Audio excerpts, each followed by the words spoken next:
සුබ දවසක් ඔයාලා හැම දෙනාටම. ඔයාලා හැම දෙනාම ආදරෙන් මගේ channel එකට පිළිගන්නවා. ඉතින් අද මම ඔයාලට පෙන්නන්නේ මගේ වගාවේ අලුත්ම තත්ත්වය කොහොමද කියලා. ඒ වගේම මම අද වගාවෙන් මොනවද කඩාගන්නේ කියලාත් අපි බලමු. ඉතින් ඒ වගේම මට පහුගිය දවස් ටිකේ ඔයගලන්ට වීඩියෝස් ගේන්න බැරි වුණා. ඉතින් ඒකටත් මට සමා වෙන්න. මගේ පෞද්ගලික වැඩ වගයක් හෙදිලා තිබුණා. ඉතින් ඒ නිසා තමයි මට ලොකුවට ඔයගලන්ට වීඩියෝස් කියන්න බැරි වුණේ. ඉතින් මම පෙන්නන්නම් ඔයගලන්ට කොහොමද මගේ වගාව දැන් තියෙන්නේ කියලා. ඇත්තටම මම කලින් පොහොර යෙදීමක් සිදු කරා. ඉතින් ඒක නිසා දැන් අර පහුගිය දවස් ටිකේ වැස්සත් එක්ක පැල හැම හොඳට හැදිලා තියෙනවා. පළදාවත් හොඳට ලැබිලා තියෙනවා. ඉතින් මම ඔයාලට පෙන්නන්නම් මෙන්න මේ විදිහට. අපි බලමු මුලින්ම අපේ ගෝවා පැල ටික කොහොමද කියලා. ඉතින් මම මෙතන මේ ගෝවා ගස් කීපයක්ම කඩා ගත්තා. ඉතින් දැන් මෙන්න මේ ටික මට ඉතුරු වෙලා තියෙනවා. හොඳට හැදිලා තියෙනවා ඒව සරුවට. මේ තියෙන්නේ මගේ ගෝවා පැල. ඊට අමතරව තව මෙතන මේක පොඩි පැලයක්. ඔයාලට මතක ඇති මේකෙන් තව මට පැල 3ක් වගේ තියෙනවා. මේක තාම හැදීගෙන එන පොඩි පැලක්. හැබැයි මේ පැලේ හොඳ ලොකුවට සරුවට හැදිලා තියෙනවා. ඊට පස්සේ මේ තියෙන්නේ මගේ අර තිබ්බ මිරිස් පැලේ. මේක ගොඩක් පරණයි. හැබැයි මං මේකට පොහොර වටයක් යෙදුවා. ඉතින් ඒක නිසා හොඳට දැන් මේ දවස් ටිකේ වැස්ස ලැබිලා මේ හොඳට මල් එහෙම මේ බලන්නකෝ ගහේ මල් කොච්චරක් තියනවද කියලා. ඔයගලන්ට මේ විදිහට හොඳ කප්පාදු කරාට පස්සේ හොඳට මේ වගේ අතු බෙදිච්ච හොඳ ගහක් ගන්න පුළුවන්. එතකොට ගහේ අතු ප්‍රමාණය වැඩි වෙනවා කියන්නේ ඵලදාව වැඩි. මේ බලන්නකෝ මේකේ ඉන්නේ පොඩි මිරිස් එකක්. මේ තාම චූටි කරල්. ඔයාලට මතක ඇති මගේ වීඩියෝස් බලන කෙනෙක් නම් මේකේ මිරිස් කොහොමත් හොඳට පිරීලා ඵලදාව එන ගහක් මේක. ඉතින් හැබැයි ගොඩක් පරණයි. හැබැයි තාමත් හොඳට ඵලදාව හම්බෙනවා. ඊට පස්සේ මේ තියෙන මගේ මේ රම්පේ පැලේ. ඊට පස්සේ මෙන්න දාස් මල් එහෙම පිපිලා හරිම ලස්සනයි. ඔයගලන්ට පේනවා ඇති මේ දාස් එහෙම ඔයගලන්ගේ වගාවේ හදාගන්න. එතකොට අර අනවශ්‍ය සත්තු ඔයගලන්ගේ වගාවට එන එක වළකිනවා. මෙන්න ලොකු පොට්ටුවක් ඇවිල්ලා තියෙනවා රෝස. ඉතින් ඔයගලන් ගොඩ දෙනෙක් මගෙන් ඉල්ලුවා රෝස ගැන වීඩියෝ එකක් කරන්න කියලා. මම ඒකත් කරන්නම්. ඒ වගේම මේ මට කියලා තිබුණා ගොටු කොළ එකතු කරන්න, දම්බල එකතු කරන්න කියලා. ඇත්තටම මට ඒ පැල හොයාගන්න බැරි වුණා. ඉතින් ඒක නිසා මම උත්සාහ කරනවා මේ දේවල් එකතු කරන්න වගාවට. මේ තියෙන බණ්ඩක්ක දැන් මේ අලුතෙන් එනවා. මේ බලන්නකො මේ තනි ගහේ එන බණ්ඩක්ක මේ තනි ගහ. අර විදිහට ඔයගලන්ට මම කිව්වේ අර කරල ගත්ත තැනින් පහළ මේ කොලේ කැපුවම එතනින් ආයේ අතු දාලා මේ ගහ හැදෙනවා. එතකොට තමයි ඔයාලට මේ විදිහට බණ්ඩක් ගන්න පුළුවන් වෙන්නේ. මෙන්න මේ වගේ. මට මේකට ඇත්තටම පලිබෝධනාශක යොදන්න බැරි වුණා. තිබුණ කාර්ය බහුලත්වයත් එක්ක. හැබැයි මේ ඒක නිසා මේ පැලවලට කෘමිහානි හැම වෙලා තියෙනවා. මේ ඔයගලන්ට පේනවා ඇති.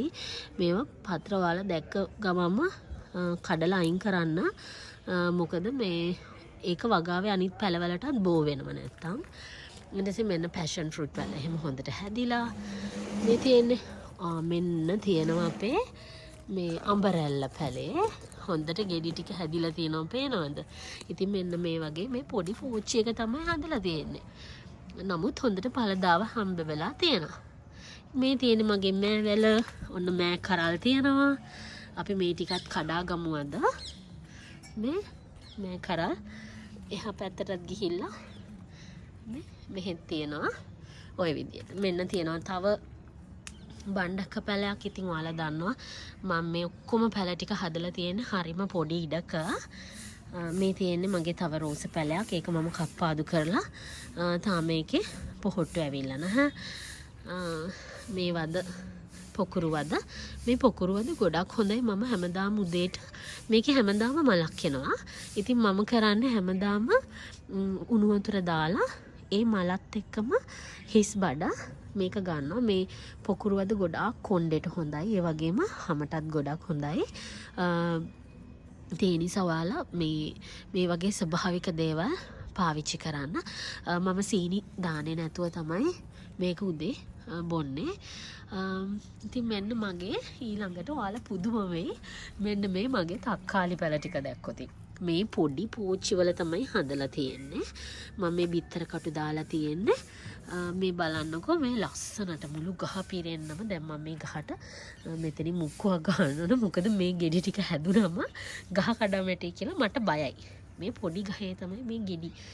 බලන්නකෝ කොච්චර ගෙඩි තියනවද කියලා. මේ බලන්න මේ තව ගහ. මෙතන ඔක්කොම ගස් 5ක් තියෙනවා. මේ ගස් 3 එක වර්ගයක්. මේ ගස් 3 මෙන්න මෙතන ලොකු ගස් 2ක් තියෙනවා. මේක වෙනත් වර්ගයක්. මේ ගස්. මේ තියෙන්නේ මේ වර්ගයේ මේ චූටි ගෙඩි එන්නේ. මෙන්න මේ වගේ බෝල පොඩි ගෙඩි. නමුත් මේක ලොකු වෙනවා. මේ වර්ගයේ මම මගේ කලින් වගාවේ තක්කාලි දාලා හදාගත්තේ. මේක නම් මම පැල ගත්තේ. හැබැයි මේක මං ගෙදර තක්කාලි වලින් හදාගත්තේ ඇට දාලා. ඉතින් බලන්න මෙන්න මේ වගේ ලස්සනට. ඔයාලටත් පුළුවන් බැරි නැහැ. බලන්න මේ වගේ තක්කාලි පැලයක් තිබ්බත් මේ බලන්නකෝ හොඳට මේ තක්කාලි හැදිලා. තක්කාලි වලට අනිවාර්යෙන් ඔයාලා බිත්තර කටු දාන්න. මොකද මේ යම් තරමක භාෂ්මික මාධ්‍යයක් ඕන වෙනවා තක්කාලි හොඳට හැදෙන්න නම්. ඉතින් තක්කාලි වලටත් අනිවාර්යෙන් සති දෙකෙන් දෙකට ඔයගොල්ලන් එළු පොහොර, කොම්පෝස්ට් පොහොර, ඒ වගේම බිත්තර කටු දාන එක නම් අනිවාර්යයි. කුඩු කරලා දාන්න එපා. එතකොට අර අනවශ්‍ය විදිහට පස භාෂ්මික වෙනවා. ඒ නිසා මේ වගේ කටු දැම්මහම ඒක හිමීටනේ ගහට අවශෝෂණය වෙන්නේ. ඒක නිසා ඒ විදිහට ඔයාලා යොදන්න. ඉතින් මේ වගේ හොඳට තක්කාලි ගන්න පුළුවන්. බලන්න කොච්චර ලස්සනයිද, කොච්චර ආසයිද නේද? ඔයාලට මං ඉස්සරහදී මුදල් ඉතුරු කරන්නේ කොහොමද, පොඩි ගාණක් හම්බුණත් කොහොමද ඉතුරු කරගන්නේ කියලා වීඩියෝ එකක් අරගෙන එන්නම්. ඉතින් ඒ වගේ පොඩි ගාණක් වුණත් ටික ටික එකතු කරලා අපිට ලොකු ගාණක් හදා ගන්න පුළුවන්. ඉතින් ඒකටත් මේ වගේ ඔයාලා ගෙදර පොඩි දෙයක් හරි වවලා තියාගත්තම අපිට චූටි මුදලක් හරි ඉතුරු වෙනවනේ. ඉතින් ඒක ගොඩක් වැදගත්. බලන්න කොච්චර ආසයිද කියලා නේද? මෙහෙම දකින්නකොට මේ චූටි පෝච්චි වල බලන්නකෝ. ලොකු උසක් නැහැ. මගෙන් කෙනෙක් අහලා තිබ්බ පෝච්චියේ ප්‍රමාණය මෙන්න මේකයි. මේ බලන්නකෝ. මෙන්න මේ වියතක් උස පෝච්චි තමයි පාවිච්චි කරලා තියෙන්නේ. මේක නම් ඊට වඩා ටිකක් ලොකුයි. හැබැයි මේක ඔයාලට පේනවා ඇති වියතක් තමයි උස තියෙන්නේ. පළලත් වියතට වඩා චූට්ටක් වැඩි. වියතක් කියන්නකෝ මෙන්න මේ ප්‍රමාණය. ඒ විදිහට. ඊට පස්සේ මෙතන තියෙනවා අර අපි කියන්නේ මේ ලෙමන් පැලයක් මම ගෙනාවා. ඒක. ඊට පස්සේ මෙතන මේ ඕගලන්ට පේනවා ඇති මේ තියෙන්නේ මගේ අර මේ ගහ පිරීලා තිබුණනේ. ඔයාලට මතකද? මේ මල් වලින් ඔන්න ගෙඩි එන්න පටන් අරගෙන. දැක්කද? මෙතන ලොකු ගෙඩියක් තියෙනවා. මේ අර ගෙඩි එන්න පටන් අරගෙන ඔන්න. පේනවද ඔයාලට? ඉතින් මගේ බෝගන් විලා මේ මලුත් මම අතරින් පතර දාලා තියෙනවා. එතකොට හරි ලස්සනයි. මගේ රෝස දැන් ඒව නම් පර වෙලා ඒව කප්පාදු කරන්න ඕන. ඒ වගේම මේ මෙතන මම මේක තියලා තිබ්බේ ඇට ගන්න මේ අතු ගෝවා. ඒවල මේ කරල් ඇවිල්ලා දැම්මේ පේනවද ඔයාලට? ඊට පස්සේ ඔන්න ඔය විදිහට තමයි වගාව තියෙන්නේ. ඔන්න මේ තියෙනවා වම්බටු කරලක් ඇවිල්ලා තියෙනවා. තව මේ පොඩි කරල් එනවා ඒ ගහේ. පේනවද ඔයාලට මේ පොඩි කරල් එනවා. හැමතැනම. ඉතින් මේ වගේ වම්බටු ගස් දෙකක් විතර තිබ්බහම හොඳටම ඇති. ඊළඟට ඔයාලට ඉඩ තියෙන විදිහට ඔයාලා පොඩ හදා ගන්න. ඉතින් හරි වටිනවා. මොකද ඔයාලට චූටි මුදලක් හරි ඉතුරු කරගන්න පුළුවන්. ඒ වගේම වස විස නැතුව ගෙදරම ඕගොල්ලන්ට මේ එළවලු ටික හදා ගන්න පුළුවන්. මේ මගේ කරපිංච පැලේ ලස්සනට හැදිලා ඔන්න මෙතන තියෙන්නේ මං අලුතෙන් ගෙනාපු මල්බෙරි පැලේ. එයත් උස ගිහිල්ලා තියෙනවා. හොඳට හැදිලා තියෙනවා. ඊට පස්සේ මෙතන තියෙනවා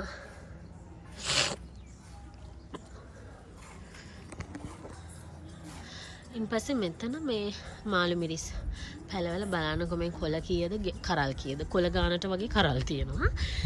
මේ මාළු මිරිස් එහෙම හැදිලා ඊට පස්සේ මෙතන කොච්චි ගහෙත් හොඳට කොච්චි හැවිලා තියෙනවා. මේ තියෙන්නේ මගේ මේ මං අලුතෙන් දාපු මෑ පැල ටික. පස්සේ මේ මගේ තව ගෝව පැලයක් අලුතෙන් දාපු ගෝව පැලයක්. ඉතින් ඔන්න ඔය විදිහට තමයි උඩ මගේ රූෆ් টොප් එකේ ගාඩන් එක දැන් තියෙන්නේ. මෙන්න මේ විදිහට. ඊට පස්සේ මම ඔයාලට පල්ලෙහා පෙන්නන්නම්. ඊට කලින් අපි මෙතන තියෙන මේ මට මෙන්න මේ නෑ කරල් ටික එහෙම කඩා ගන්න ඕන. අපි ඒ ටික කඩාගෙන පහලට යමු. මං මේ ටික කපා ගන්නවා. මෙතනක් තියෙනවා.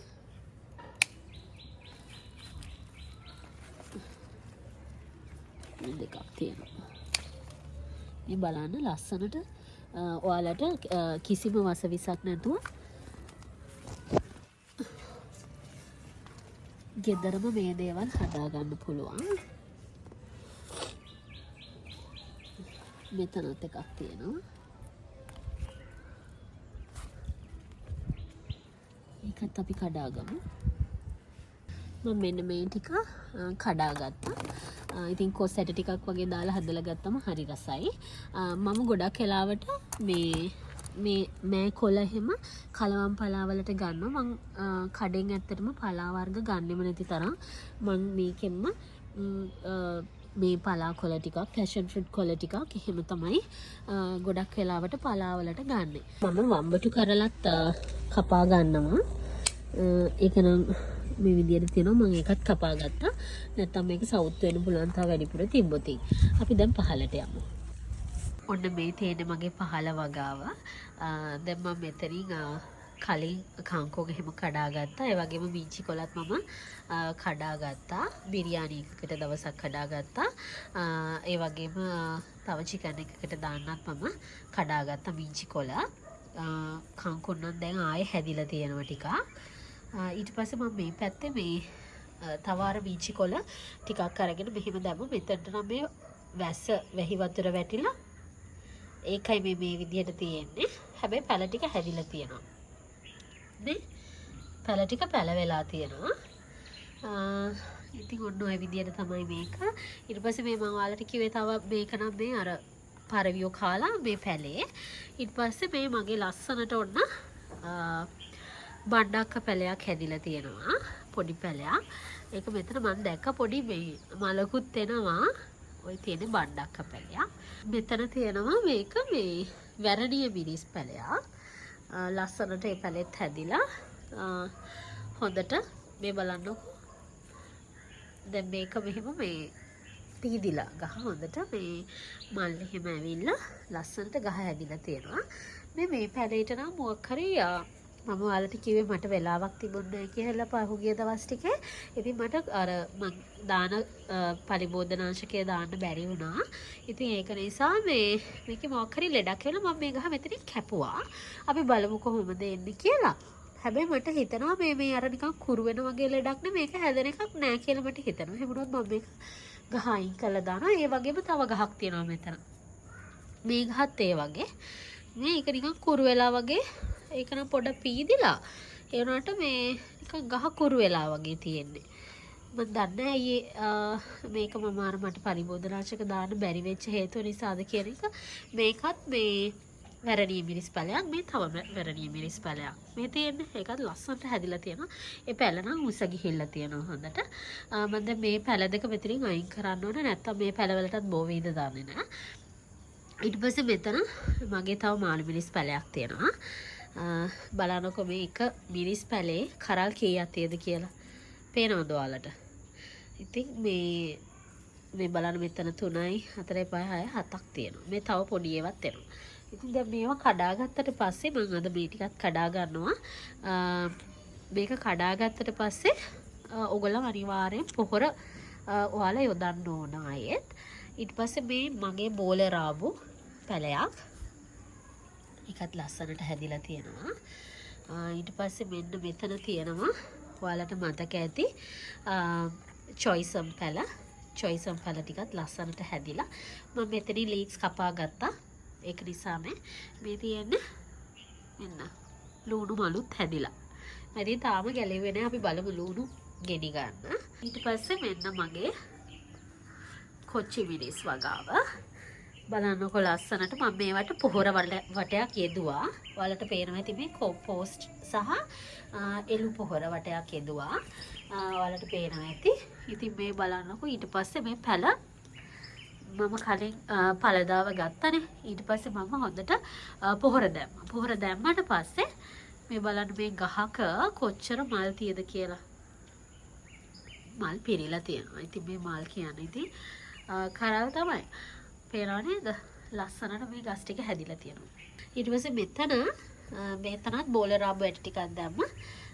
ඒ ටිකත් පැල ටික ලස්සනට හැදිලා තියෙනවා. මේ මගේ සේන පැලේ.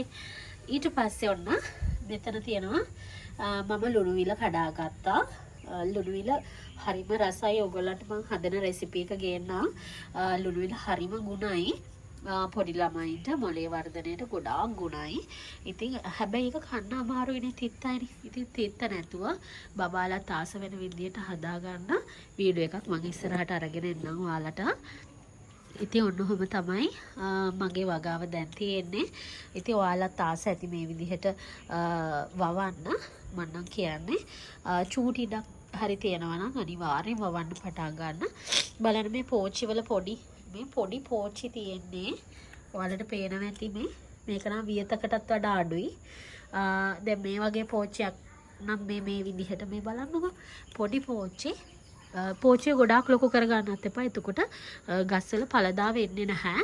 ඒක නිසා පෝච්චිය ගොඩාක් ලොකු කරගන්න එපා. මේ ඔයාලා අනිවාර්යෙන් වවන්න පටන් ගන්න. මම දැන් මේ ටිකත් කඩා ගන්නවා. මම උඩ ගස් දෙකෙත් කඩා ගත්තා.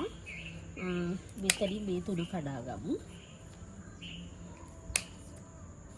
මේ බලන්නකො ලස්සනට තියෙනවා. මේකත් කඩා ගන්න පුළුවන්. මේකත් කපා ගන්න. මේ ටිකම කඩා ගත්තා. ඉතින් මෙන්න මේ දේවල් තමයි මම අද වත්තෙන් කඩා ගත්තේ.